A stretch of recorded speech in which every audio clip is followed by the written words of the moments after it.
Hello friends, myself Khushwant, BMS final year. Welcome to my presentation. इसमें जो हम topics cover करने वाले हैं, इनमें सबसे पहले इसका इंट्रोडक्शन किसका?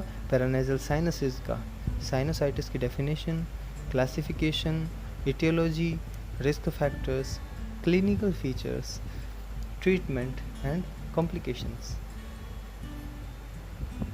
तो सबसे पहले आता है पैरानेजल साइनसिस। तो पैरानेजल साइनसिस क्या है? Paranasal sinuses are the group of 4 paired air filled spaces. ये एयर फील्ड स्पेस होते हैं सराउंड्स द नेजल कैविटी, जो नेजल कैविटी के चारों तरफ होते हैं, नेजल कैविटी को कवर करते हैं। ये 4 होते हैं। पहला फ्रंटल साइनस, दूसरा इथेमॉइड साइनस, तीसरा स्फेनॉइड साइनस, चौथा मैक्सिलरी साइनस। अब ये जो पैरानेजल साइनसेस हैं, इनका फंक्शन क्या है? ये स्कल के वेट को कम करते हैं। They reduce the weight of skull, humidify the inspired air. जो एयर हमने ली है, अंदर की तरफ खींची है, उससे ये ह्यूमिडिफाई करते हैं, नमी देते हैं मतलब उसको। ठीक है जी। अब आगे आता है हमारा डेफिनेशन ऑफ साइनोसाइटिस। साइनोसाइटिस जो हम पढ़ने वाले हैं, उसकी डेफिनेशन क्या है? Sinusitis is the inflammation of mucous membrane of paranasal sinuses. मतलब जो पैरानेजल साइनसेस जो हमने पढ़े हैं अभी पीछे, उनमें जो म्यूकस मेम्ब्रेन होती है, ठीक है, अंदर की तरफ म्यूकस मेम्ब्रेन होती है, उसमें अगर इन्फ्लेमेशन हो जाए तो उसे हम साइनोसाइटिस कहते हैं। अच्छा, अब इस पिक्चर में हम देख सकते हैं, एक तरफ हम राइट साइड हम देख रहे हैं कि साइनोसाइटिस है, और लेफ़्ट साइड देख रहे हैं हेल्दी साइनसेस हैं। हेल्दी साइनसेस को हम स्ट्रक्चर देख रहे हैं कि इनका स्ट्रक्चर नॉर्मल है, लेकिन जो साइनोसाइटिस है, इसमें जो साइनस की जो लाइनिंग है, म्यूकस है जो ये थिकंड हो चुका है। ठीक है, इसी को हम साइनोसाइटिस कह रहे हैं।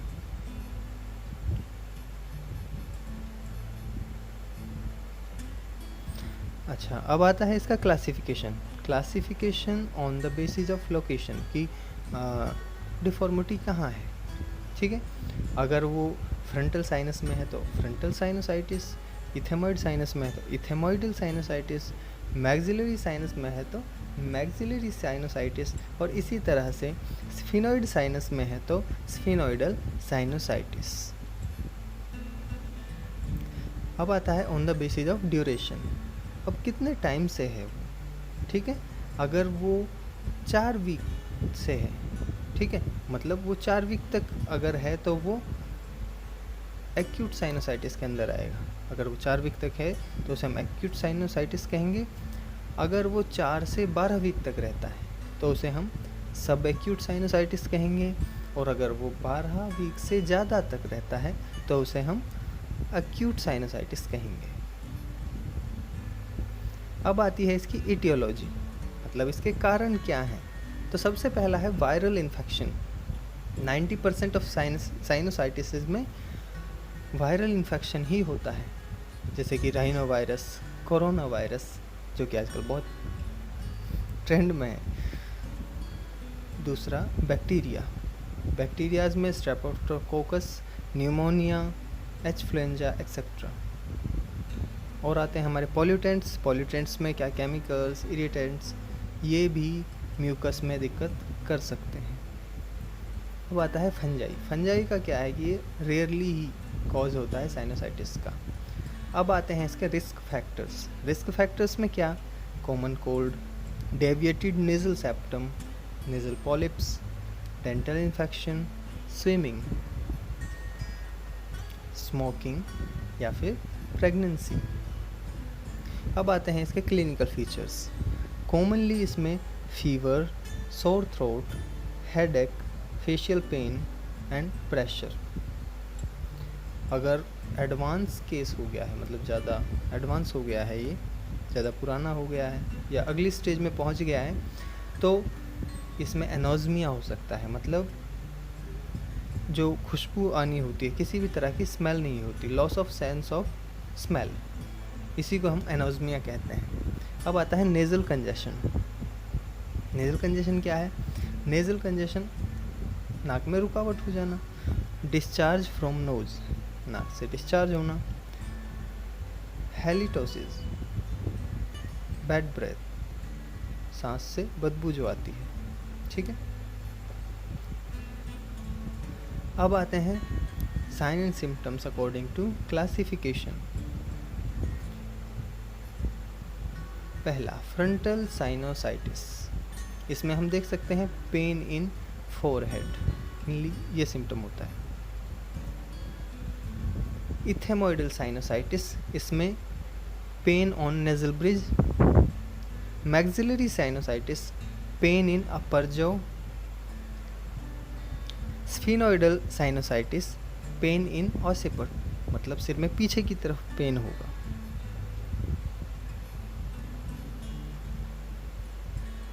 अब आते हैं डायग्नोस्टिक इवैल्यूएशन, कि हम कैसे डायग्नोस कर सकते हैं कि ये साइनोसाइटिस है। पहला, हिस्ट्री टेकिंग, हिस्ट्री ले सकते हैं। फिजिकल एग्जामिनेशन कर सकते हैं। एक पॉइंट है वॉचफुल वेटिंग। इसमें क्या है कि हम वेट करेंगे, देखेंगे कि अगर साइन एंड सिम्टम्स के बिना है और 10 दिन तक है तो उसे हम वायरल बोलेंगे, और अगर 10 दिन से ज़्यादा हो गया है तो उसे हम बैक्टीरियल साइनोसाइटिस बोलेंगे। एक्सरे फाइंडिंग्स कन्फर्म्स, CBC करा सकते हैं, CT scan, culture and sensitivity test करा सकते हैं, और साइनस रेडियोग्राफी करा सकते हैं। अब आते हैं इसके ट्रीटमेंट पे। मोस्ट ऑफ एक्यूट केसेस जो होते हैं ना, वो बिना ट्रीटमेंट के ही ठीक हो जाते हैं, और ज़्यादातर जो साइनोसाइटिसेस हैं उनमें एंटीबायोटिक्स नहीं दिए जाते। क्यों? क्योंकि उसमें मेन कॉज क्या है? वायरल कॉज होता है, और वायरल कॉज पर बैक्टीरिया को मारने वाली दवाई काम नहीं करेगी, मतलब एंटीबायोटिक्स काम नहीं करेंगे। और सिम्प्टोमेटिक ट्रीटमेंट दे सकते हैं, जैसा जैसा सिम्टम वैसा वैसा ट्रीटमेंट देंगे पेशेंट को। एंटीबायोटिक्स में एमोक्सिसिलिन दे सकते हैं, और ये कॉम्बिनेशन दे सकते हैं, एमोक्सिक्लेव प्लस क्लेव्यूमेमिक एसिड।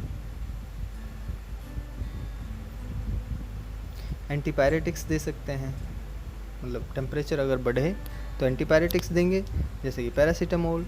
एनाल्जेसिक देंगे अगर पेन है तो आइबुप्रोफेन, ठीक है। नेज़ल डिकंजेस्टेंट्स देंगे। नेज़ल डिकंजेस्टेंट्स क्या करेंगे? ये नेज़ल जो एडिमा हुआ है उसको कम करेंगे। म्यूकोलाइटिक्स क्या करेंगे? म्यूकस को लाइसिस मतलब तोड़ेंगे, म्यूकस को तोड़ देंगे, वो पिघला देंगे उसे, ठीक है। अब आता है एंटीहिस्टामिन्स देंगे, लीवोसिट्रीजिन जिसका एग्जांपल है, ठीक है। एलर्जीज़ में या साइनोसाइटिस में ये बेनिफिशियल होता है। अब आता है surgical management.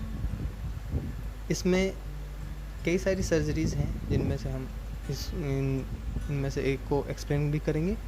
Functional endoscopic sinus surgery, nasal एंडोस्टोमी।